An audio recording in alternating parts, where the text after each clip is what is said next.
Hey everybody, this is Darren Van Dam, and you're watching Flick Connection, the show that helps you get more out of movies. And today I'm going to tell you about the best movies coming to Netflix this August.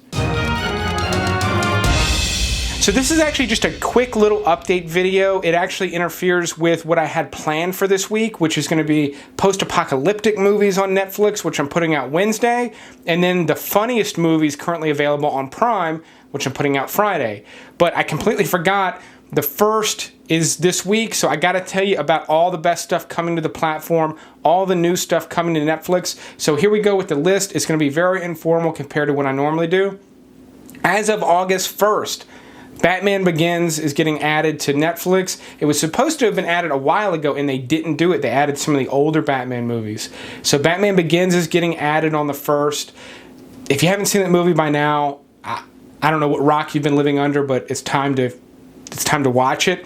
Clerks is getting added, which is a really cool movie. It's Kevin Smith's first movie, all black and white. Most people know and have seen this movie. If it's one of those little well-known movies that has eluded you for forever, I recommend watching it. It all takes place in this convenience store, super low budget, horrible acting, but it's really funny. It's really cleverly written. It's really a good time, and it really is this just gem sort of artifact of the 1990s. So cannot recommend watching that enough. It's a top shelf movie for me. Constantine with Keanu Reeves. No masterpiece. If anything, it's a little maybe overexposed, but still visually impressive, a lot of fun, really cool sort of demonic sci-fi exorcism type of a thing. If you've never seen this one, it's one of the better post-Matrix, pre-John Wick Keanu Reeves movies. For sure, it's the only thing really standing out to me that I enjoyed.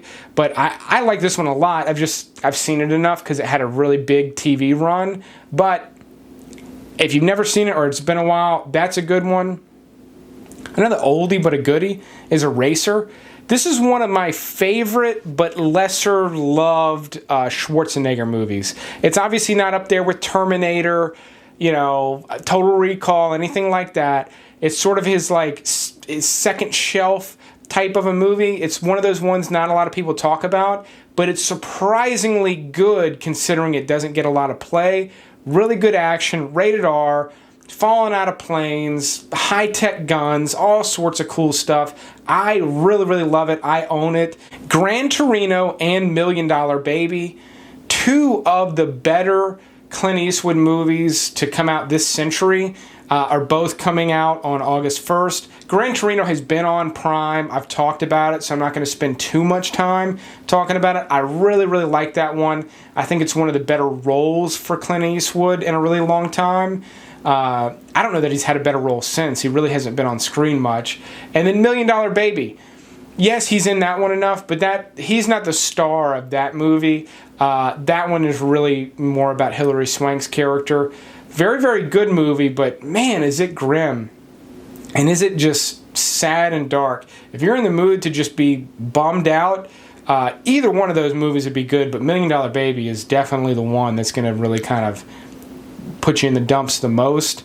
The Aviator, fantastic historical drama about Howard Hughes, directed by Martin Scorsese, and really just, this is Scorsese, he's obviously always been good, Goodfellas is my favorite movie of all time, but this one really marks where he had really developed this fast-paced editing style where it just goes, and you go on this incredible journey through Howard Hughes' life. It's beautiful. It looks amazing.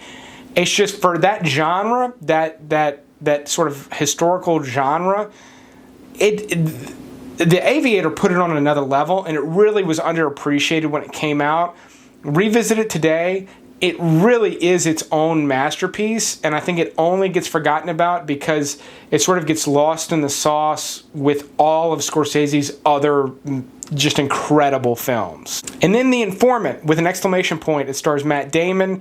Really cool, true story about an informant for the FBI, a guy that's giving up information on a company doing some shady practices. But it basically, I don't want to give it away. It doesn't really go where you think it's going to go, and it's not necessarily a twist. It's more that it just sort of like what the movie's really about and who the bad guys are sort of morphs and changes as you watch it. It's really interesting. It's a Steven Soderbergh. He's a brilliant director. Again, another one that sort of like faded into obscurity. Matt Damon put on some pounds for this one, but it's funny and also just sort of like quirky and engaging. I enjoyed it. I have only seen it the one time, but it stuck with me. I still remember it fairly well, which is a sign of a good movie. If you like content like this, click the subscribe button and be sure to click that little bell icon too, because it's the only way you'll know when I put a new video out. This format, like I said, is a little different from what I normally put out, so if you're new, definitely roll over, check out another video that I put out this week. I put out at least 3 a week, giving you all the best movies that you can watch on all the major streaming services.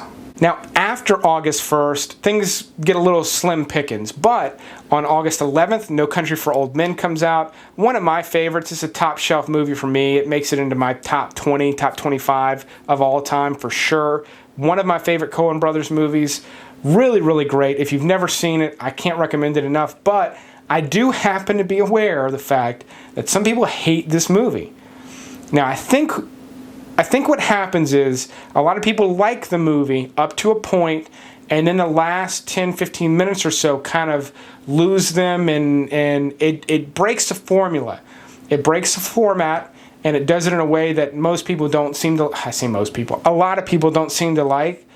I get it, but don't forget how fun and engaging and interesting the rest of the movie was. And fun, yes, I did say fun.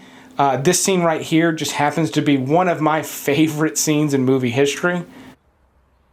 Where does it work? Sir, I ain't at liberty to give out no information about our residents. Where does it work? Did you not hear me? We can't give out no information. So even though I own it, I'm excited that it's coming to Netflix. I don't know why, but I'm excited. One that I'm very excited that's coming to Netflix is Hostiles. This is one of the newer releases to come out this month for sure. It stars Christian Bale, Rosamund Pike. It is a Western. It's probably the only Western maybe to have come out this year. It came out right around award season or right after award season. Really, really cool, gritty, rough movie about a crew of people going through hostile Native American territory. That's all I'll say. Beautifully directed, beautiful cinematography. It's really rough around the edges. Great performance from Christian Bale. It's going to be the one to watch, and it comes out on August 15th. And that's it for movies, but Ozark Season 2 drops on August 31st.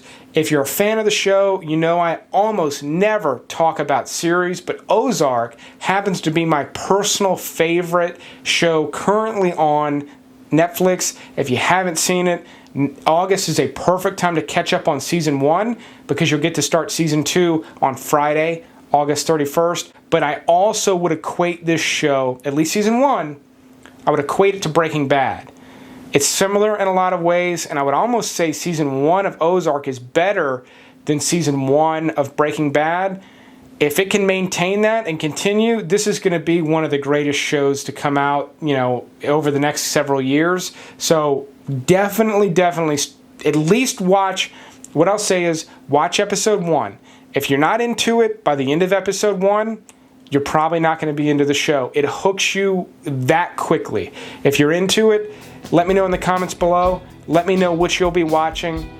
I'll keep making videos like this as long as you keep watching them. But thanks for watching this quick little impromptu video, and you will see me on the next one.